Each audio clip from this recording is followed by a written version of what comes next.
Since wala tayong flashcard, ituturo mo ha. Kaya ito yung ginawa ko para ma-assess ko rin vice versa kung alam na or kilala ni Yeshua ang mga numero.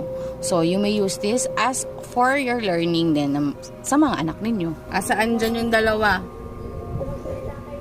Next. 6. 6. Circle mo, answer mo. Okay, next. 8. 8. Easy. Next.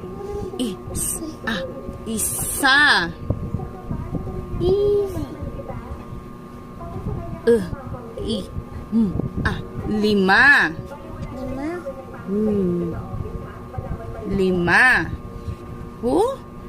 5 yan? Ano ba yan?